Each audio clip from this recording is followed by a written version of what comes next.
Bueno, muy buenas noches a todos. Bienvenidos. Bueno, estamos hoy en una actividad que valoramos muchísimo y queremos agradecer desde ya a la profesora Alicia Torres por la generosidad que tiene en volver a estar con nosotros.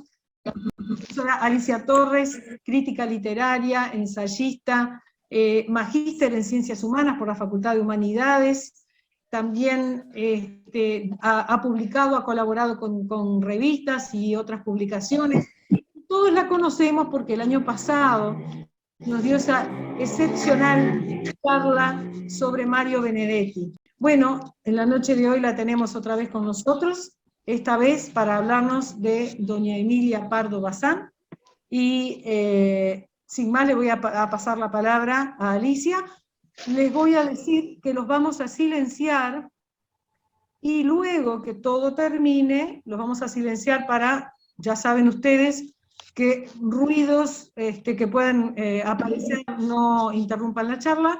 Luego que toda la exposición termine, sí podrá cada uno de ustedes habilitar sus micrófonos si quieren hacer preguntas o algún tipo de comentarios. Bueno, hola para todos, los que están en la pantalla, las caras que veo y las que no veo, porque algunos están solo con el nombre. Quiero agradecer, retribuyendo la invitación del Patronato de la Cultura Galega y especialmente a Francis Queijo, que siempre es una intermediaria de lujo para estas cosas. Es una alegría reencontrarme con ustedes, como bien decían, hablamos a fines del año pasado de los 100 años del centenario del nacimiento de Mario Benedetti, y hoy nos reunimos para conmemorar otros 100 años, pero no de nacimiento, sino de muerte, y es la muerte de la escritora gallega Emilia Pardo Bazán, fallecida en Madrid el 12 de mayo de 1921. Fíjense, cuando tenía 69 años, porque uno la ve en las fotos y parece toda una señorona antigua, gorda, del estilo un poco, si uno va acá al Museo de Artes Visuales y se enfrenta con el retrato de Carlota Ferreira, el mismo tipo de diseño, de vestuario, de maquillaje y de peinado, pero Emilia murió a los 69 años, o sea que es más joven que muchos de los que estamos ahora, bueno, no en mi caso, pero de muchos de los que están allí seguramente es más joven.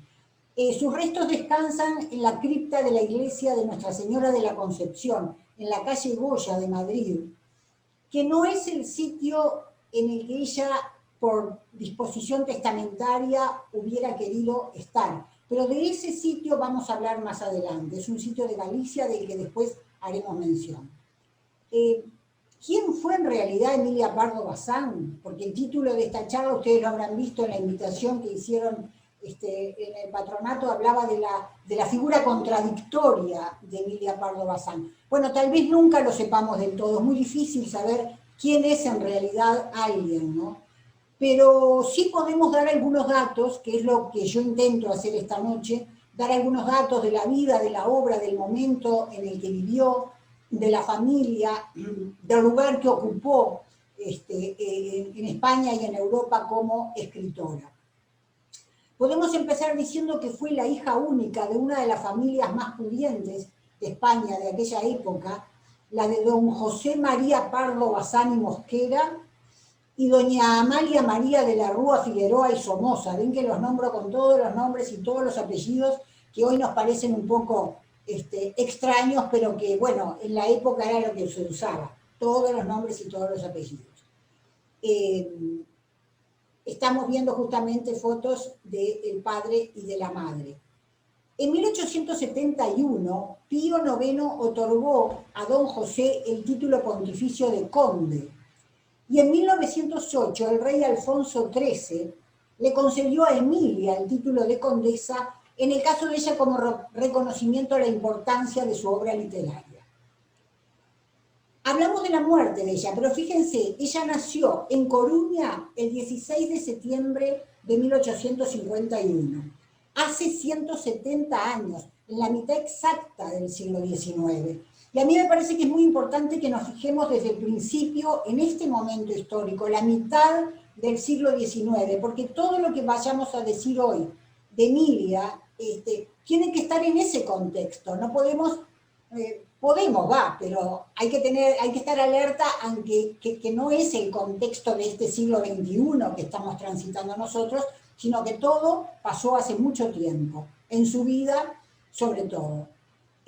La ciudad donde nació, Coruña, aparece en su literatura con el nombre ficticio, el nombre que le da en la ficción, de Marinera. Bueno, por supuesto, con la situación social que tenía y económica, la niña se educó con tutores privados, pero tuvo la suerte de que los padres le permitieran, desde que era muy niña, acceder a la enorme biblioteca familiar, que para una niña sola, como era ella, sin hermanos, y con padres muy cultos, y con el deseo de aprender, fue una especie de festival desde el principio. A los 9 años ya componía versos, y a los 15 años escribió su primer cuento. Y no se anduvo con chiquitas, lo mandó a la prensa, y la prensa se lo publicó. 15 años, y estamos hablando, recuerden, mediados del siglo XIX. A lo largo de su vida, Emilia publicó más de 600 cuentos, lo que es una enormidad. Para darles una idea, son más cuentos de los que escribieron dos de los cuentistas más afamados universalmente, como son el ruso Anton Chejov y el estadounidense Edgar Allan Poe, que ustedes conocerán sobre todo por los cuentos de terror, que muchas veces se han llevado al cine. Después, la formación de esta niña continuó en Madrid, en un colegio muy exclusivo, en un colegio francés, porque la familia residía los inviernos en Madrid, porque el padre militaba en las líneas políticas del Partido Liberal Progresista, era abogado además, llegó a ser alcalde de La Coruña y llegó a ocupar un escaño en el Congreso. Entonces, cuando en invierno se iban a Madrid, la niña iba a ese colegio francés, que sobre todo les enseñaba francés, por supuesto, a las niñas de clase alta, pero también les enseñaban cosas propias de la infancia de ese tipo de niñas, como costura, bordado, artes culinarias, religión y otras materias que llamaban de adorno, que eran las que más le gustaban a Emilia, que eran, por ejemplo, la mitología, o sea, las historias de los dioses y de los seres humanos, o la geografía. Las materias de adorno eran las que más atraían a esta niña, que fue muy curiosa desde el comienzo de su vida, ¿no? Pero las cosas que en ese colegio enseñaban eran las que debía saber una niña de clase acomodada como ella, sin caer en la categoría que en castellano tenía un tono muy despectivo, pero que se usaba en esa época, sin que cayera en la categoría de bachillera. Ser bachillera, ser una niña o una jovencita que estudiaba, podía tener esa connotación despectiva y hasta burlona. Tuvo la suerte, Emilia, de que su madre perteneciera a una familia libre pensadora y esa madre había sido criada en un ambiente ilustrado, ¿no? La madre se casó, fíjense, a los 15 años con don José, y cuando tuvo esta niña, que fue la luz de los ojos de esos padres, porque fue la única, y no hubo un varón además, la madre entendió rápidamente el temperamento, la personalidad y las necesidades de esa niña que ya se mostraba como un poco diferente a las otras niñas de su condición social y económica. Emilia, por su parte, que como les dije, empezó a estudiar en la casa con tutores privados, luego fue al colegio francés, pero esos modelos de educación, digamos, que eran de la época, que recibían las mujeres, porque los hombres era otra historia, a las mujeres, fíjense, todavía se les prohibía entrar a la universidad, que era lo que ella hubiera querido hacer, por supuesto. Entonces se convierte en autodidacta y estudia por su parte y por su lado todo lo que quiere estudiar. Y empieza a escribir en pleno siglo XIX cosas como esta. Yo me anoté algunas citas de cosas que ella escribió o dijo para trasladárselas a ustedes exactas y para que vean cómo era cuál era el tono, digamos, confrontativo y seguro y afirmativo de su personalidad y del lugar de la mujer también en su época. Escribió, por ejemplo, leo: se ha dicho que las mujeres son seres inferiores, incapaces de pensar, y nada mejor para afirmarlo que continuar cerrándoles las puertas del mundo del saber. Fin de cita. Es muy probable que Emilia desde muy jovencita hubiera ya querido ser escritora, ya que no podía estudiar una carrera universitaria, ¿no? Pero evidentemente en el siglo XIX, quiero insistir con esto para entender después un poco más o mejor cómo esta mujer llega a ser una feminista en aquella época. Porque hoy es muy fácil oír hablar de feministas, porque en estos últimos años los movimientos feministas en el mundo han tenido un revuelo, digamos, de figuras y de estudios y de crecimiento, pero estamos siempre en el siglo XIX. Y a mí lo que me parece más formidable y lo que se estudia como formidable, además de su literatura, es su defensa del lugar de las mujeres y del estudio de las mujeres y de la independencia de las mujeres en su momento. Había un modelo en esa época que se esperaba de las niñas y de las señoritas bien, que era el concepto del ángel del hogar. ¿Qué era este concepto del ángel del hogar? Bueno, la niña tenía que ser educada, y la jovencita, para que fueran pacientes y dóciles con el marido, con el padre, con los hermanos mayores y después también con los hijos varones, si es que los tenían, ¿no? Dedicadas a los hijos por completo, dedicadas al hogar, de gran observancia católica, también excelente en las artes culinarias, en fin. El ángel del hogar anulaba a la mujer, o por lo menos recortaba su horizonte de expectativa nada más que al servicio de los hombres de la casa o de los hombres de la familia, y la postergaban a ella en su apetencia de ser algo diferente e independiente. Escribe Emilia, y por acá tengo otra cita de ella. No puede, dice ella, en rigor, la educación actual de la mujer llamarse educación, sino doma, pues se propone como finalidad la obediencia, la pasividad y la sumisión. La joven, pero tuvo mucha suerte con los padres que tuvo, porque tanto el padre como ella se mueven en ese tira y afloje de una vida socialmente y ideológicamente conservadora que les viene de cuna, y con ideas liberales que les dio un poco el ambiente cultural en el que ellos se movían. El padre le dijo cuando ella era muy joven, fíjese, acá voy a citar ahora al conde de Pardo Bazán, que parece mentira que le diga algo tan liberal y progresista a su niña cuando era muy chica. Mira, hija mía, los hombres somos muy egoístas. Y si te dicen alguna vez que hay cosas que los hombres pueden hacer y las mujeres no, di que es mentira, porque no puede haber dos morales para dos sexos.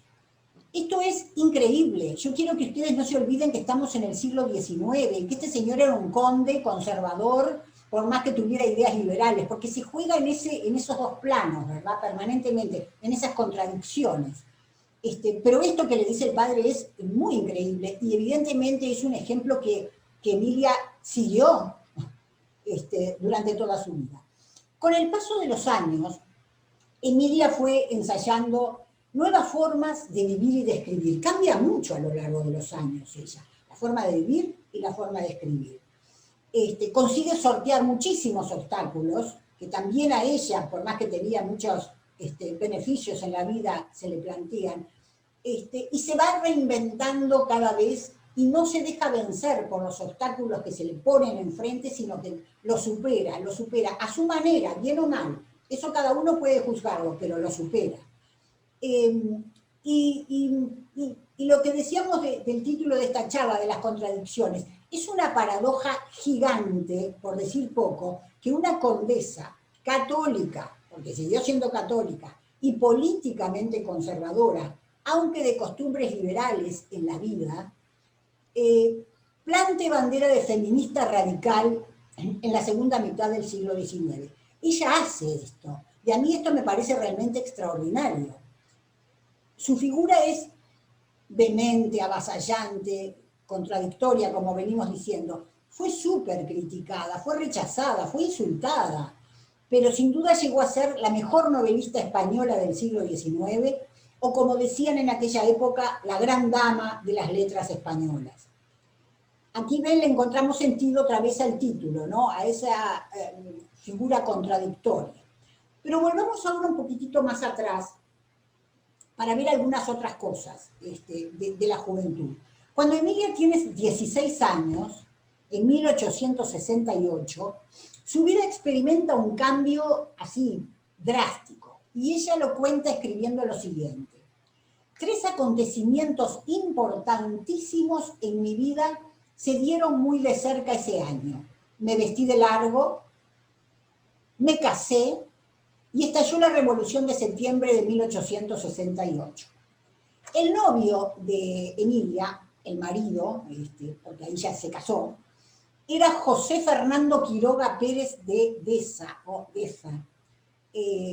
natural de Orense, de un pueblo de Orense, y tenía 20 años cuando se casa con Emilia. Era un muchacho de una condición social y económica afín, pero no se lo imponen los padres a Emilia como podríamos pensar, sino que Emilia acepta casarse con José, al que conoce desde un tiempo atrás. La boda se celebra en la capilla del señorial y bellísimo Paso de Meirás, propiedad de los Pardo Bazán. Yo no conozco el Paso de Meirás, pero he visto fotos y he visto alguna filmación y he visto lo bella que es esa construcción. Próxima a La Coruña, por supuesto, que fue un paraíso en la infancia de Emilia. Emilia amaba ese lugar. Miren lo que son esas torres que les están mostrando, esas torres gigantescas, y donde ella se refugiaba de adulta a escribir su obra. Gran parte de su obra la escribió en esas torres que ustedes ahora están viendo, porque ella después hizo reformas y mejoras en ese lugar que amaba tanto, ¿no? Meirás, y ahora vuelvo a una cosa que les dejé un poquito colgada al principio, Meirás es el sitio dispuesto por ella en su testamento para el descanso eterno de sus restos. ¿Se acuerdan que yo les dije que está enterrada en una cripta de una iglesia de Madrid, de una basílica de Madrid? Que inclusive extrañamente la lápida tiene un error en la fecha de la muerte, no sé si la habrán arreglado, pero hasta hace poco la fecha estaba mal. Y ese lugar tan bello, que además albergaba biblioteca, archivo, libros, papeles, un montón de cosas muy privadas de doña Emilia, va a tomar un rumbo inesperado, que para saber un poco de ese rumbo inesperado y desgraciado, primero les tengo que hablar un poquito de los hijos de Emilia y de José, ¿verdad?, con su marido. Emilia tuvo 3 hijos. Jaime, el primogénito, nace en 1876, y a él le dedica la autora su primer libro de poesía. En 1879 nace Blanca, la segunda hija, y Emilia publica su primera novela. ¿Vieron cómo va pendulando y acomodando, digamos, eso de tener un hijo y escribir un libro, tener un hijo y escribir un libro? Digo, puede haber sido casualidad, por supuesto, pero bueno, se da. En 1881 aparece una novela que se llama Un viaje de novios, que cuenta el desastre de un matrimonio de conveniencia entre una chica muy joven y un hombre mayor. Y ahí nace Carmen, su tercera hija. O sea que Jaime, Blanca y Carmen son los 3 hijos. Y ahora vuelvo un momentito para atrás cuando les decía por qué el Paso de Meirás, ese lugar tan querido primero por los padres de Emilia y luego por Emilia, y donde tanto disfrutó en su infancia y donde tanto trabajó de adulta, ¿por qué tomó un rumbo inesperado? Durante la Guerra Civil, ya fallecida la condesa, recuerden que ella muere en 1921, estamos celebrando los 100 años de su muerte. Su hija Blanca, que estaba muy consternada porque su marido había muerto y habían asesinado a su hermano, o sea, a Jaime, el primogénito de doña Emilia, y al hijo de Jaime, o sea, el nieto de doña Emilia, entonces la hija Blanca pensó dejar Meirás, sacarse eso y dejar Meirás para los jesuitas, pero al final lo pudieron arreglar y lamentablemente acabó vendiéndolo a las autoridades franquistas coruñesas que proyectaban regalárselo a Franco por un montón de motivos que ahora no vienen al caso. Franco va a tomar posesión de la finca en 1939.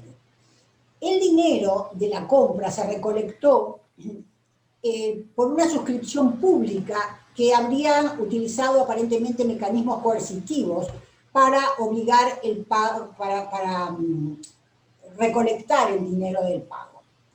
Y ahí hay toda una historia que es muy actual, y tampoco nos vamos a detener en ella, como tantas cosas que no nos vamos a detener, pero es interesante. Recién en el año 2008, el Paso de Meirás fue declarado bien de interés cultural. 2008, ayer nomás, ¿verdad? Hubo un proceso legal y político y administrativo largo y complicado y dilatado para restituirlo al Estado, para que no siguieran usufructuando de ese lugar los herederos de Franco. Y increíblemente el final de ese proceso tan largo y tan complicado coincide con estas fechas, con el centenario este año de la muerte de la escritora. No sé si ya se puso la última firma, pero estaba hasta hace un tiempo, hasta hace pocos meses, muy adelantado. Así que ven cómo todo se va hilvanando. Ahora regresemos un poquito a la juventud de doña Emilia. Cuando se casa con José Quiroga, se instalan en Santiago de Compostela, porque José estudiaba abogacía en la universidad. Juntos preparan las clases y los exámenes, ella le ordena los materiales, se los consiguen, estudian juntos, le toma la lección, como podría decirse, y dicen que terminó aprendiendo ella más, o sabiendo más ella de derecho que el propio cónyuge, estudiante. Luego hay otra cosa que es importante. En 1873, desengañado el padre de Emilia de su partido político, decide hacer un viaje con su esposa y con la joven pareja que formaban Emilia y José. Entonces Emilia, que dominaba el francés y había estudiado inglés y alemán porque quería leer la obra de los autores extranjeros en su lenguaje original y no en traducciones, una cosa que es muy loable en cualquier lector, hace ese viaje con el padre y con los maridos, y su inquietud intelectual va en aumento, porque allí visitan un montón de museos, van a conciertos, van al teatro, van a tertulias literarias, conoce a escritores y a gente de la cultura, empiezan a tener un montón de contactos con gente en esos países de Europa que visita, ¿verdad? Y su inquietud intelectual va cada vez en aumento. Es muy joven todavía, estaba recién casada, recuerden, ¿no? Y al regresar a España, poco después, va a entrar en contacto con la doctrina idealista del krausismo a través del filósofo y pedagogo malagueño Francisco Giner de los Ríos, con quien la va a unir una gran amistad durante toda su vida y él la va a apoyar mucho. Inclusive le ayuda a publicar su primer libro. Después va a decir doña Emilia que estos conocimientos y este intercambio y estos aprendizajes con gente mayor, de gran cultura y de ideas muy progresistas, amplían mucho los horizontes de ella, le amplían mucho sus horizontes. Ahora, que tampoco deja los viajes cerrados así. De todas las impresiones de sus viajes surgen sus primeras colaboraciones periodísticas, que va a publicar en el diario El Imparcial. Y fíjense qué interesante, fue la primera corresponsal mujer que hubo de prensa en Roma y en París. Y además financió y dirigió revistas, por ejemplo, el Nuevo Teatro Crítico, donde hay recopilados muchos artículos de ella misma, ¿no? Después, si ustedes vieron la invitación para esta charla, vi un subtítulo que tenía que ver con doña Emilia como pionera gallega. Y para hablar de doña Emilia como pionera, con algún dato más, tenemos que entrelazar su experiencia con otras pioneras gallegas que son absolutamente importantes en su vida. Son importantes en todo lo que tiene que ver con la literatura y la cultura de Galicia y de España, pero también son importantes en la vida de relación y de conocimiento de la propia Emilia. Porque, ¿qué pasaba? Ustedes saben, el siglo XIX fue muy hostil con las mujeres, lo hemos venido diciendo, ¿no? España era una sociedad muy arcaica, muy influida por la Iglesia Católica más atrasada, y con una rígida división de roles, masculinos y femeninos, todo lo que ahora se habla del género, allá eran roles femeninos y masculinos, pero la división siempre perjudicaba a las mujeres. Por ejemplo, cuando la lucha por el voto femenino se extiende por Inglaterra y Alemania, España queda súper rezagada. Y Emilia, en 1876, se presenta a un concurso convocado en Orense para celebrar el centenario del ilustrado benedictino Benito Feijó. Había nacido en Orense en el siglo XVII, ojo que me estoy remontando mucho más atrás, ¿no? Pero que entre las 1000 cosas importantísimas que hizo Feijóo está el discurso llamado Defensa de Mujeres, que es considerado un precedente relevante del feminismo español, con todo lo que tenía de arcaico un discurso del siglo XVII. Pero Feijóo era también un adelantado, evidentemente. Emilia tiene 25 años y gana el premio de ese concurso. Y entre las competidoras, entre otras mujeres que se presentaban a ese concurso, estaba la pensadora, periodista, poeta, activista social y pionera del feminismo en España, Concepción Arenal, que es una figura que a mí me apasiona, ¿no? Concepción Arenal era un poco mayor que Emilia, nació en Ferrol en 1820 y murió en Vigo en 1893. Mírenla en esa foto de señora antigua, imagínensela cuando joven, porque es lo que hizo, disfrazada de hombre para ir a la universidad.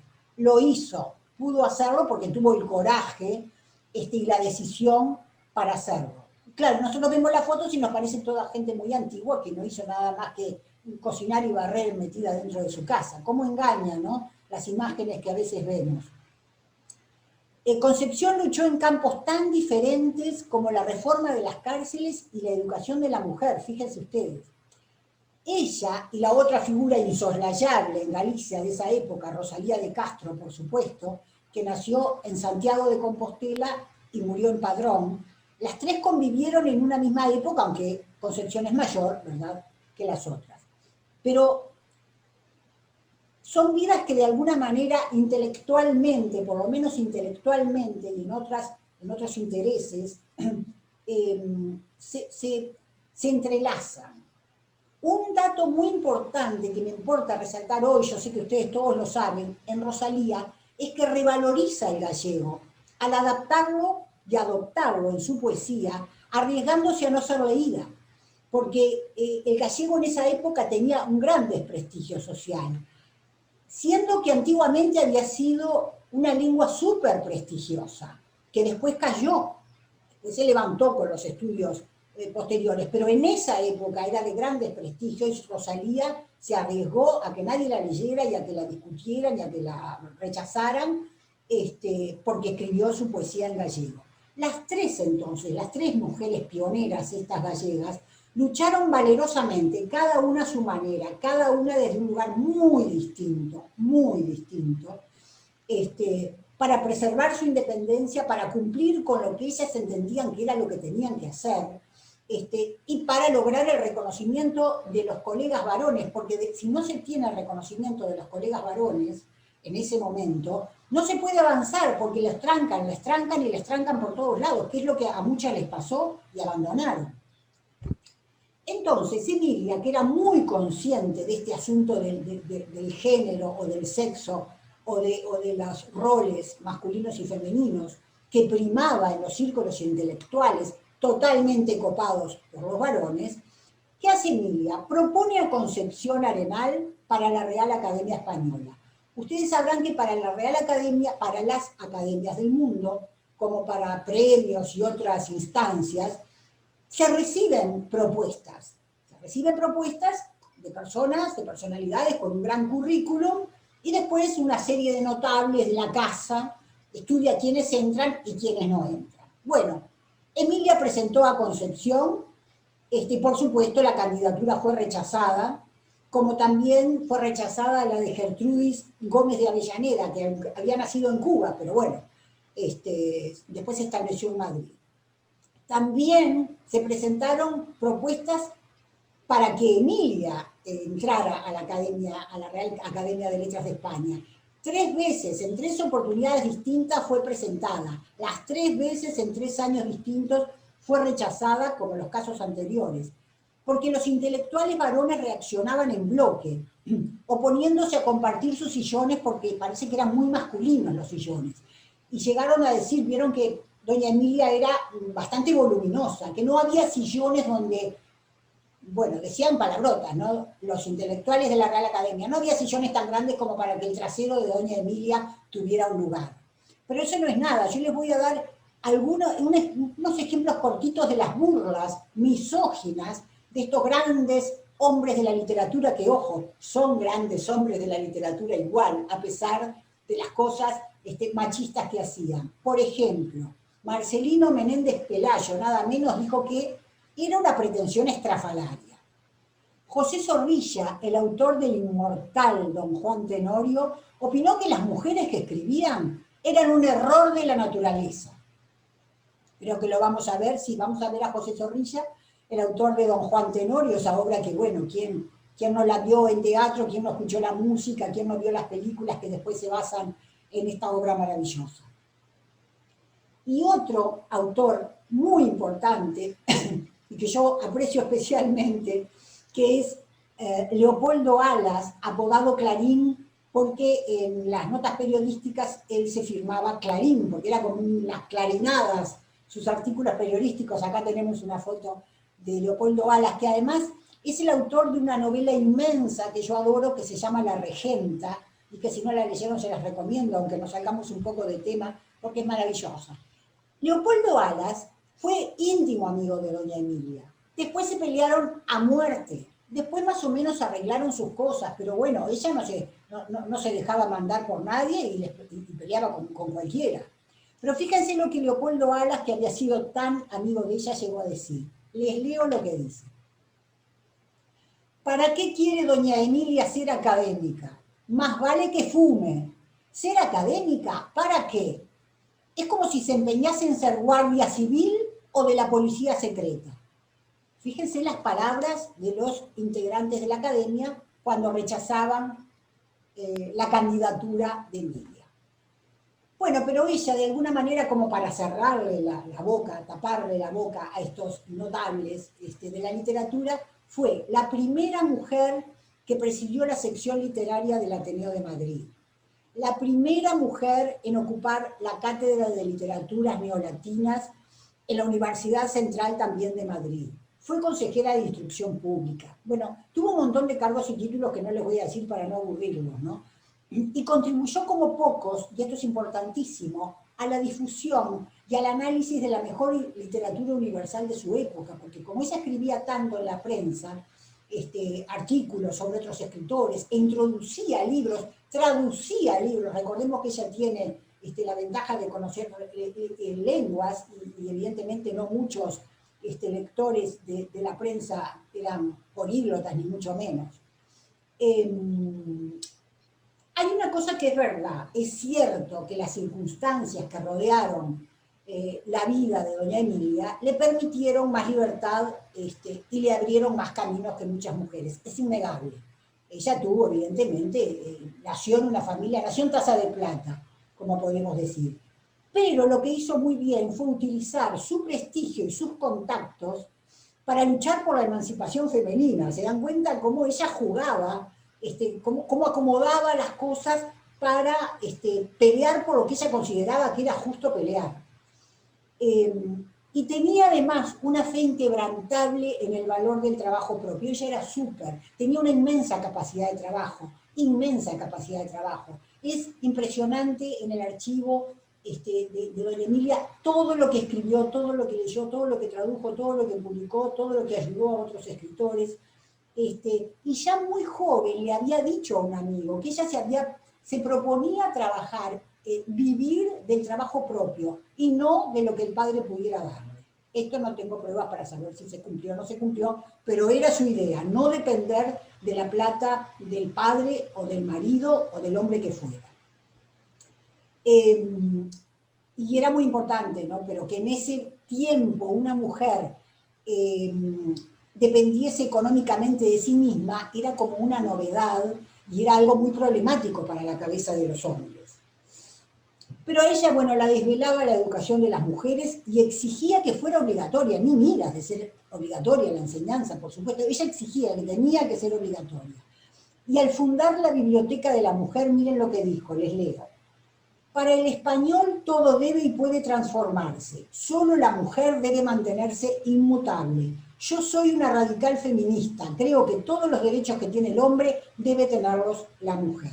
En esto insistía, y a veces no está del todo a la vista. Y yo creo que, sobre todo en estas épocas de reivindicaciones del feminismo, hay que rescatar esta parte de la vida y de la obra de doña Emilia, porque la pone a la vanguardia en un montón de cosas, ¿no? Aparte, no estamos hablando todavía de su literatura. Ella, por ejemplo, exigía relaciones amorosas igualitarias entre el hombre y la mujer, una cosa impensada en esa época, por supuesto. Y le preocupaba mucho la violencia machista. Inclusive el tema de la violencia machista lo trató en muchos de sus cuentos. Hay un cuento de ella especialmente que se llama El indulto, donde retrata con maestría la psicología de una mujer maltratada. Temas que hoy tenemos todo el día sobre la mesa, la violencia doméstica, los femicidios y todo lo demás, no se llamaba así antes, pero ellas eran temas que le preocupaban, que escribía sobre ellos, que daba charlas sobre ellos, que reunía mujeres para tratar de ayudarlas a pensar esos problemas, porque a veces las mujeres en aquella época no se les ocurría pensar esos problemas, y si no se piensan no se puede tratar después de empezar a enfrentarlos para ver si se pueden solucionar. Bueno, doña Emilia, entonces, como ven, su vida siempre estaba cargada de contradicciones emocionales, estéticas, políticas. Ella es una cosa interesante, esto les va a interesar. Ella se siente española, europea y cosmopolita. Y una de las cosas que se le criticaba mucho fue que ella adoptó el castellano para escribir su obra. No escribió en gallego, por ejemplo, como Rosalía. Pero ella consideraba que el castellano, esto está para que estén de acuerdo o no, por supuesto, en aquel momento ella consideraba que el castellano era mucho más universal y que ella quería que la conociera más gente, que su obra trascendiera y que por eso la escribía en castellano. Sintéticamente les doy uno de los motivos, ¿verdad? Para que tengan una idea. Pero bueno, en esos vaivenes de su vida, ella va encontrando una voz y una forma de estar en el mundo, ¿verdad? Hay una cosa interesante cuando ella está fuera de España. Fuera de España, yo les dije, ella mantiene amistades literarias muy estimulantes, porque es imprescindible salir a conocer y a tratar otros mundos, no encerrarse, ¿verdad?, en la pequeña comarca, para abrir la cabeza.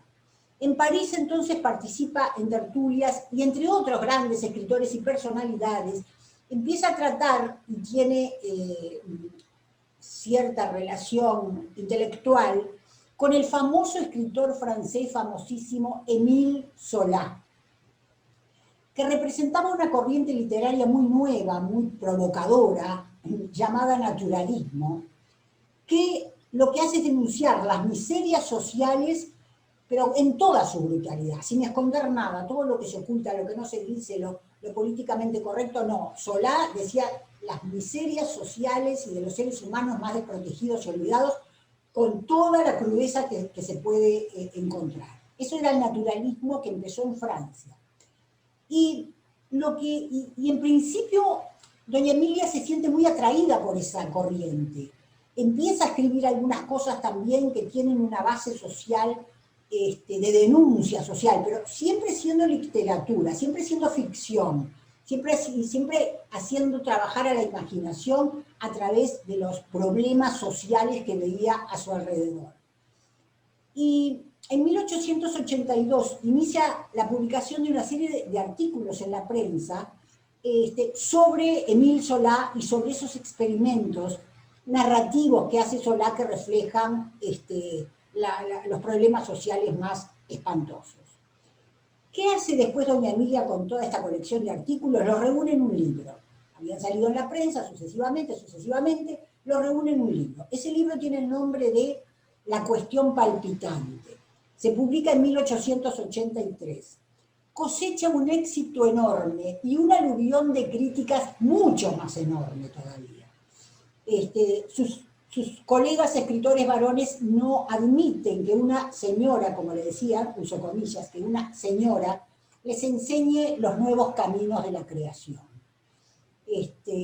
Y hasta Zola llega a decir que ese libro parecía hecho por una señora. Fíjense, el tan transgresor llega a decir eso, aunque agrega que, bueno, que está bien que el libro despierte una gran polémica, porque en las polémicas también se nutre el intelecto, ¿no? En España el libro es condenado por defender, le llamaban la libérrima pornografía francesa. Y como ella nunca elude la polémica, se defiende con términos también muy duros para todos quienes los critican, dice que son iracundos espumarajos de estos hombres que no están con nada de acuerdo, en fin, no se ahorraba nada. Pero el escándalo este tremendo terminó, entre otras cosas, con su matrimonio. El matrimonio se rompe, José le pide o le exige que deje de escribir, ella no está para nada, se imaginarán, de acuerdo con, primero, con que un hombre le pida que deje de escribir, así sea su marido, y menos con que se le imponga algo. Entonces, yo no sé si él fue convencido de lo que decía o muy presionado por el entorno social que criticaba tanto a Emilia, ¿no? Pero bueno, ella no estuvo dispuesta y se separaron, en buenos términos, pero se separaron porque en España en esa época no existía el divorcio. Y ella después tiene vínculos con otros hombres, por supuesto. Fue muy extenso y muy importante en su vida el vínculo que tiene con el novelista, dramaturgo, cronista y político español Benito Pérez Galdós, que fue el autor de los célebres Episodios Nacionales, que es una serie de 46, ahí tienen la foto de Benito Pérez Galdós, que se lo ve muy bien, que narra, esos Episodios Nacionales es una serie de 26 novelas históricas que narran la vida de España durante 100 años. Es una obra prodigiosa. Don Benito fue amigo, amante y consejero de Emilia durante mucho tiempo. Cuando dejaron de ser amantes siguió siendo su amigo y su consejero, y se conserva afortunadamente en España una gran parte de su correspondencia amorosa, que eso siempre es muy jugoso para los estudiosos, ¿verdad? Pero luego en algún momento ella le fue infiel a don Benito, él le echa en cara eso, y ella, bueno, ella le fue infiel con otro hombre de la cultura, que además tenía mucho dinero y fue un mecenas para mucha gente de la cultura que no tenía un peso, que fue José Lázaro Galdiano. Y ella le dijo a don Benito que bueno, que sí, que eso había sido un error momentáneo de los sentidos, que no sin cierto encanto, se disculpa ante eso, pero bueno, las cosas estaban así, por eso después con don Benito siguen siendo grandes amigos y nada más. Voy a decir algo nada más para terminar, para no aburrirlos, de un par de libros que yo considero o lo mejor o lo que más me gusta de Emilia Pardo Bazán. Porque ella tiene una obra tan vasta, como les decía hoy. Fíjense que publicó narrativa, poesía, ensayo, crítica, periodismo, teatro, biografías, libros de viaje, hasta libros de gastronomía publicó, de todo publicó. Y todo en cantidades impresionantes. Pero el panorama que su obra nos da es un buen documento para conocer la literatura y la vida del siglo XIX en España, ¿no? Porque ahí está todo en sus libros y en su obra. Y ahora les voy a hablar un poquito, yo no sé si alguno de ustedes estuvo o se acuerda, hace muchos años, no me acuerdo cuántos, 5, 6, 8, 10, no me acuerdo, mi memoria está llena de agujeros. Yo di una charlita en la sede esa, en la casa hermosísima que tiene el patronato, como sede en la calle Rondó, esa casa bellísima que supongo que por la pandemia quizás no estén visitando demasiado, ojalá pronto se puedan hacer otra vez allí las actividades. Yo había dado ahí una charla impulsada por José Monterroso, que es un gran amigo, pero además es un fan número 1 de doña Emilia Pardo Bazán, y me había impulsado hacia Emilia Pardo Bazán, cosa que ha seguido haciendo este año, y me motivó porque me contó hace meses de todos los homenajes que se empezaban a hacer en Galicia, que después al final me gustaría que nos contara alguno de lo que se está haciendo en Galicia en este momento para recordar y homenajear a Emilia Pardo Bazán en los 100 años de su muerte. Bueno, y en esa charla les decía, en la sede del patronato, yo hablé de una novela que a mí me encanta, de Emilia Pardo Bazán, y que se llama La Tribuna, que es de 1882 y que por supuesto fue escrita en el Paso de Meirás. En esa novela lo que hace Emilia, entre otras cosas, es explorar las posibilidades técnicas del naturalismo que había aprendido con Solá, pero que aprende con Solá y después transforma, porque eso hacen los artistas y los escritores, aprenden de los maestros Después se apropian de esas enseñanzas, modifican, transforman, hasta que logran su obra distinta a la de los maestros, ¿no? La protagonista de la tribuna, que se llama Amparo, yo creo que es una mujer en la cual doña Emilia puso mucho de ella. Es una mujer de una personalidad muy fuerte, avasallante, que nadie se la lleva por delante, que pelea por lo que quiere. Creo que hay mucho de doña Emilia en ella. Pero claro, la vida de Amparo es una cosa muy distinta. Es una de las cigarreras que trabajan en la fábrica de tabacos de La Coruña. Ustedes saben que en La Coruña existió una fábrica real de tabacos, aunque la de la ficción de doña Emilia y otra está basada en esa. Se cuenta que doña Emilia fue muchísimas veces para hacer lo que hoy diríamos trabajo de campo, para investigar cómo se trabajaba en la fábrica real, que fue inaugurada en Coruña en 1804. Fíjense cuánto tiempo hace. Y trabajó por décadas, yo no sé, dicen que cerca de 200 años estuvo funcionando, no lo sé. Albergaba primero 500 cigarreras, de no más, cigarreras, mujeres, de no más de 14 años, fíjense. Y bueno, y con el tiempo la cifra creció hasta tener en plantilla unas 1.400 trabajadoras. Porque, ¿qué pasa? Se prefería el trabajo de las niñas, o el trabajo femenino, porque decían que la mujer tenía manos más pequeñas para el trabajo de armado de cigarros y todo eso, ¿no? Manos más pequeñas, y ese estereotipo que le da a la mujer la condición de que tiene que ser más paciente y de tener más habilidad manual y no sé cuántas cosas, que en mi caso por lo menos no van para nada ninguna de ellas, pero en esa época esa era la historia. El trabajo era totalmente insalubre, trabajaban todas una al lado de la otra, hay fotos increíbles, las pueden buscar en internet, de la fábrica real, con el olor de ese tabaco, que no había lugares de ventilación, que era absolutamente inhóspito e insalubre. Bueno, de todo eso habla la novela también.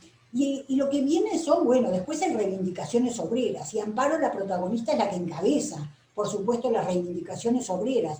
De ahí el título de la novela que se llama La Tribuna, porque se acuerdan, tribuno era aquella autoridad de la antigua Roma, que era el que daba los discursos encargado de defender los derechos del pueblo, todas esas cosas raras que tenían los romanos, que tenían esclavos pero tenían tribunos que hablaban de los derechos del pueblo. Bueno, no importa, de contradicciones todos estamos hechos.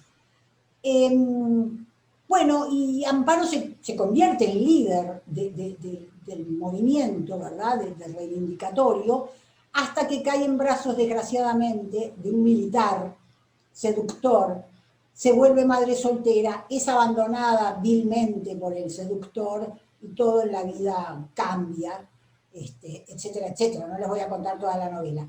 Pero un aspecto decisivo que sí quiero recalcar en la novela es la condición de Amparo de lectora. Porque en esos momentos, fíjense, yo tengo un dato del censo, en 1860, en La Coruña, leía y escribía el 16% de la población. Entonces, la importancia de una mujer como Amparo, que sabía leer, que podía leerle a sus compañeras, porque a veces en los trabajos alguien leía para que las mujeres no se durmieran arriba de su trabajo, ¿no? Y ella era la que mejor leía, por supuesto, pero también la lectura le amplió el intelecto, ¿verdad?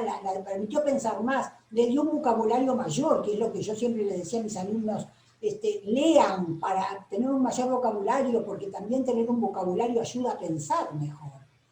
Bueno, y todas esas cosas entonces las tiene bien en cuenta doña Emilia cuando escribe esta novela, que además es la primera novela de la literatura española en general dedicada al mundo obrero. Fíjense, una condesa católica es la primera que en España le dedica al mundo obrero una novela, con reivindicaciones fuertes, ¿no?, de los obreros. Por supuesto, muchísimos lectores rechazaron esta inmersión en el mundo proletario que hacía Emilia, y la acusaron de que ella vivía una pose, que eso no podía ser real para ella, como si la ficción fuera siempre real, ¿no? Pero bueno, ella hizo lo que quiso hacer, reflejó la realidad con la crudeza más hiriente que había aprendido de Émile Zola, ¿no?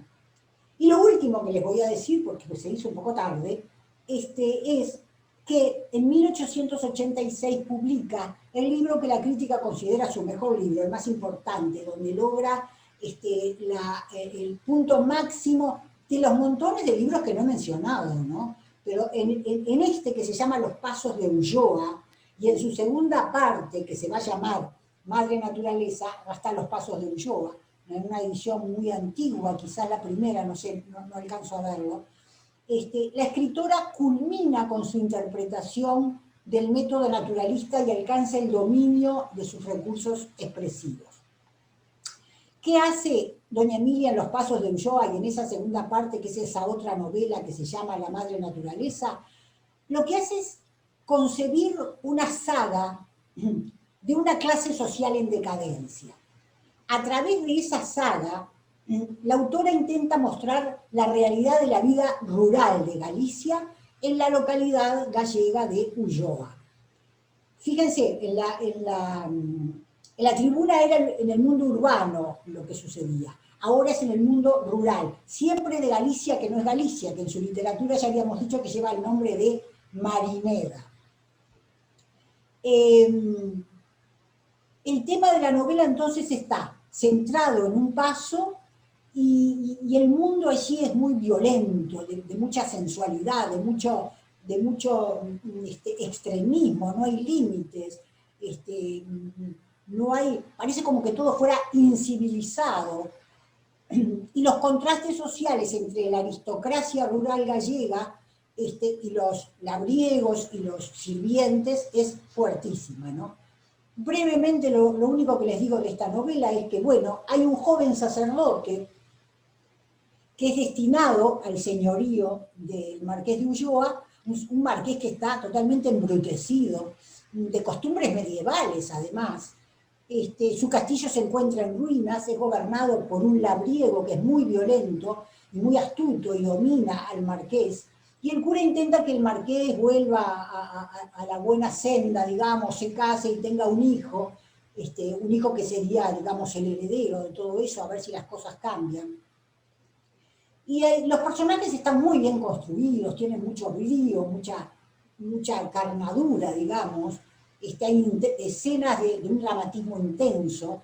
Se describe muy bien la situación de España en el mundo rural. Hay también descripciones de una política corrupta.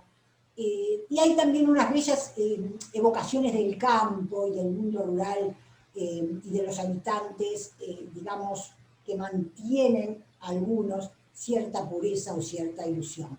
Esta novela la pueden conocer, no solo por haberla leído, sino porque fue llevada al cine, fue llevada a la televisión, ha tenido una difusión muy grande en otros medios y en otros lenguajes, como ellos que le dieron bastante notoriedad, con posterioridad, por supuesto, a doña Emilia.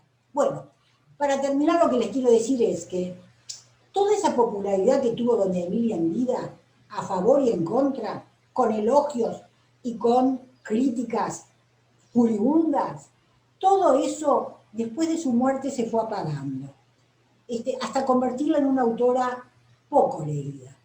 En Uruguay les puedo asegurar que muy poca gente sabe quién es o la conoce. Yo hace unos meses, cuando José me dijo, es el centenario de la muerte, me puse a releerla y hice un largo artículo para el semanario Brecha donde escribo, y mucha gente me llamó para decir, pero qué bárbaro, esta autora no la conocían, o sea, es increíble, ¿no? Y bueno, ahora por suerte, 100 años pasados de su muerte, en Galicia y en España se le están haciendo todos esos homenajes que decíamos, y lo que más importa es que se hagan nuevas lecturas de su obra, que se lean. Los escritores y las escritoras que no son leídos están muertos. Es como si estuvieran muertos, porque estar solamente en las librerías o en las bibliotecas no alcanza. Hay que agarrar el libro, ponerse a leerlo, y ahí es cuando la escritora o el escritor cobra vida. Debería estar en los programas de enseñanza, pero no está. Pone José en un chat que debería estar, pero no está, lamentablemente. Quién sabe si ahora con estos movimientos, que para eso sirven los centenarios, ¿vieron? Y los aniversarios redondos, para poner un poco sobre la mesa a aquellos escritores o artistas u otras personalidades que han estado un poco olvidadas. Yo dejo por acá, espero no haberlos aburrido. Lo mejor que pueden hacer es ir a los libros de María Emilia. Ahora vamos a ver un lindo video que la directiva del patronato ha conseguido para que vean algunas imágenes de estas cosas que hemos hablado. Y luego de ese video, no se vayan, porque si alguien quiere decir, preguntar algo, comentar algo, o lo que sea, va a haber un espacio para eso, que es también donde le pido a José que nos cuente algunos de los homenajes, los que más le gustaron a él o los más importantes de los homenajes que se le están haciendo en Coruña y en Galicia a esta mujer que estamos conmemorando hoy. Muchas gracias.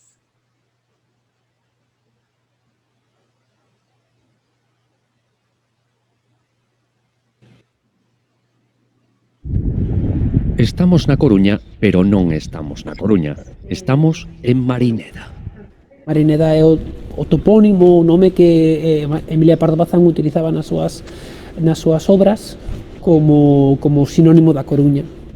Entramos na Casa Museo Emilia Pardo Bazán. Cando un visita unha casa museo necesita toparse cunha fantasma. Necesita ver algo da esencia da persona que viviu aquí, que habitou. O recibidor, o espazo onde a familia se presenta con obxetos. A min encántame este tapiz. Hai 550 anos que nos está mirando. Mira todo o que debemos de cambiar diante del. E a Virxe do Leite, que tamén é do século XV, que é espectacular. Esta escultura tena sempre cerca, Emilia, gustalle moito. O salón, aquí Dona Emilia recibía. Cada personaxe importante que venía a Coruña viña ao Salón de Pardo Bazán. Aquí voaban conversas literarias. Hai aquí un poema de Antonio de la Iglesia. Nestas veladas espertanse os espíritus que dormían. Esa Pardo Bazán, sí señor.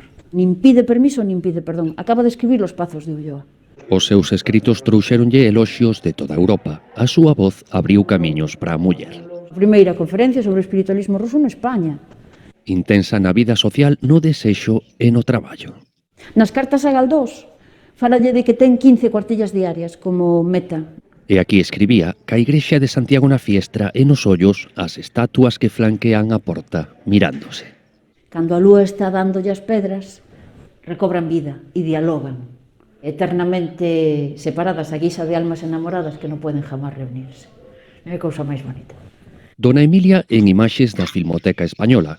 Quería ela que a enterrasen en Meirás, pero repousa en Madrid. Na Coruña, na Casa Museo, habita a súa fantasma, que se multiplica ca lectura.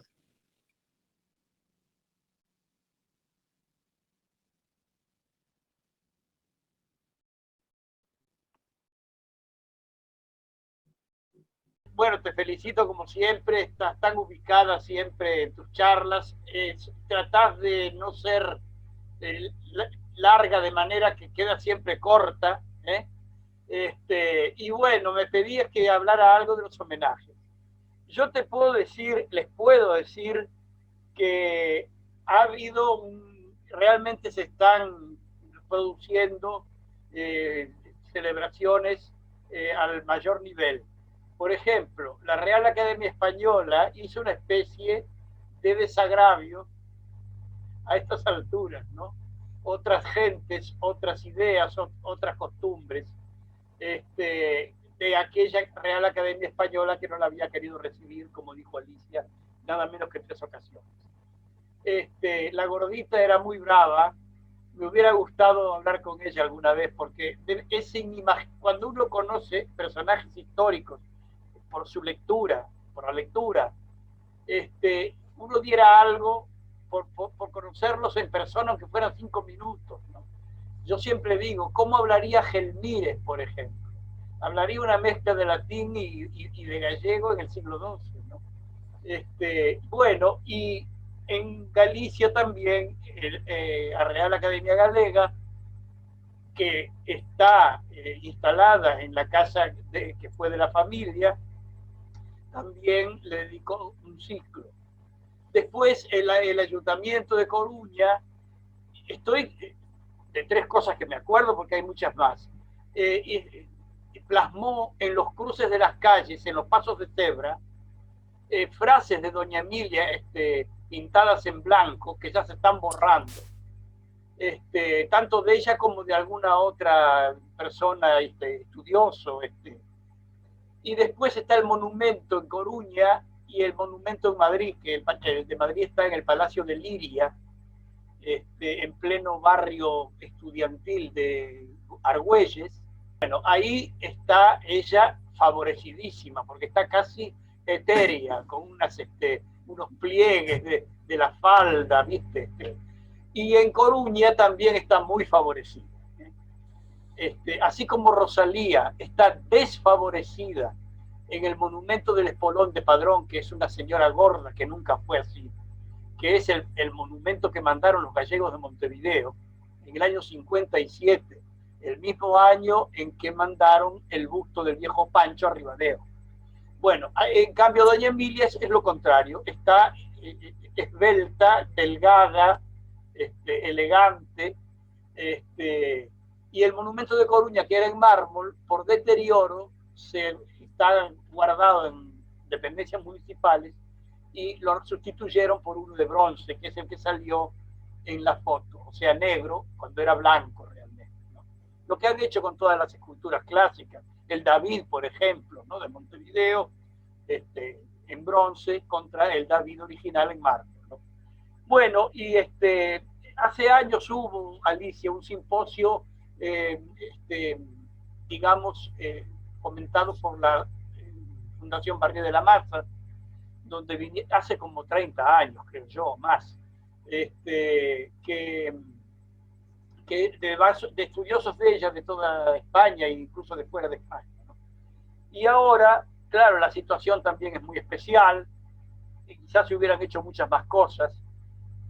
Lo más importante que tú mencionaste, además, fue la recuperación de las torres de Meirás. Ella nunca le llamó paso. Eso paso lo quisieron engrandecer el franquismo para darle lustre al dictador, pero ella le llamaba, incluso era la granja de Meirás. Después, cuando ella hizo la reforma, que ella diseñó incluso, fue decoradora del patio, ella hizo ahí, era a su imagen y semejanza.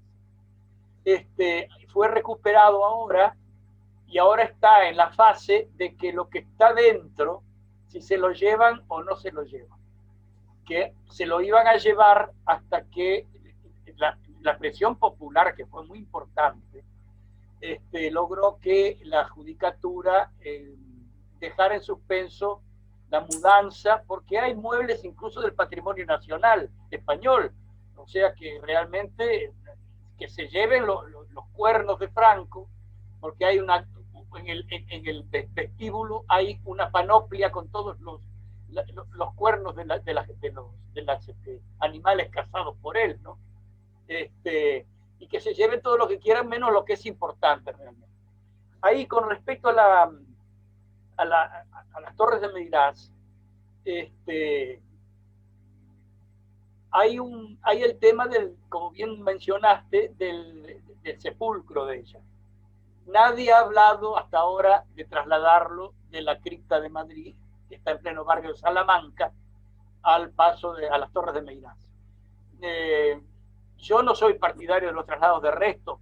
Cuando se trata de políticos o poetas como Antonio Machado o Manuel Azaña, que murieron en el exilio, y que es donde deben estar, porque es el testimonio mayor de su sacrificio, ¿no? Pero en el caso de doña Emilia, si ella misma dispuso que la enterraran en Meirás, yo creo que en algún momento tendría que darse eso. Ella, claro, está allí en la cripta con las hijas, con los hijos, no está el marido. Pero en el caso de Rosalía también, ella está en Santiago y el esposo Murguía está acá en Coruña. Los matrimonios de los inmortales yo creo que se pueden separar perfectamente, ¿no? Y bueno, hay ahora también la disputa de qué hacer con el paso. Lo mismo que se habló del Valle de los Caídos, que no llega a una decisión, porque es un tema muy peliagudo, hablan de desacralizarlo, etcétera, etcétera. Lo mismo está pasando en escala menor con las torres de Meirás, porque los amigos de la memoria estamos en que hay que no olvidar los 80 años de franquismo en el paso. Bueno, bueno, 80 de Franco y de sus descendientes, claro. Pero yo tengo un deseo políticamente incorrecto, que es que en las torres, en el palacio exactamente, se limite a doña Emilia y que sea la casa del escritor. Y que las cuestiones de la memoria sobre el franquismo y los consejos de ministros que se hacían en verano, que decíamos muy orgullosos en aquella época, que La Coruña era la capital de España cuando estaba Franco con el Consejo de Ministros. Eso hay unas dependencias de los caseros, allí cerca del casco del Paso, donde muy bien se puede instalar el Museo de la Memoria y respetar las instalaciones de las Torres de Meirás para hacerlo realmente una casa del escritor. Acá hay un problemita también, que la casa de Pardo Bazán está en la ciudad vieja de Coruña, esta que nos mostraba el vídeo. En la primera planta, mientras que la Academia Gallega tomó las otras plantas, la baja, la segunda, la tercera y la cuarta. La idea sería que sacaran todo lo que es el Museo Pardo Bazán de la calle Tabernas y llevaran todo eso a Meirás, y que la Academia se hiciera cargo de todo el edificio. Esto yo no lo puedo decir públicamente, porque la rubia que salió en el reportaje a la casa de doña Emilia es muy amiga mía, y entonces a ella a lo mejor no le gustaría. Yo no me animo, por amistad y por lo bien que me han tratado siempre, a exponer esta idea abiertamente, pero sería mi deseo. Y después, simplemente porque estoy hablando más que Alicia, que hay esa dispersión geográfica con Emilia, ¿no? Los restos en Madrid, las Torres de Meirás, que está a 20 kilómetros de Coruña, la casa de la Ciudad Vieja de Coruña, y bueno, y parece que es como que está condenada a la dispersión. Y después, y la fábrica de tabaco, que por cierto, se cerró sobre el año 2000, dijiste muy bien, 200 años, pero ahora está habilitada como Palacio de Justicia, está ahí una serie de dependencias de la justicia, está muy restaurada, preciosa. Enfrente, en la plaza que hay un monumento a la cigarrera, y hay una zona que está prometida para hacer también un espacio Pardo Bazán. O sea que todavía está la fábrica de tabaco como cuarto lugar de la dispersión de Emilia, ¿no? Y después está el otro tema vidrioso, que es el no haber escrito en gallego, que para uno que ama Galicia es una contradicción, pero también propia del ambiente en que ella lo dijiste muy bien, o sea, para divulgar ella eligió el castellano. Y entonces hay una cosa que siempre se quiere dejar clara, ¿no? Que ella pertenece a la literatura española, no a la literatura gallega. Es una literatura española impregnada de Galicia e impregnada de Coruña en muchos casos. Por ejemplo, la novela La Piedra Angular, que habla del tema del verdugo, como tú sabes, el verdugo de Coruña. Es terrible la novela esa, ¿no?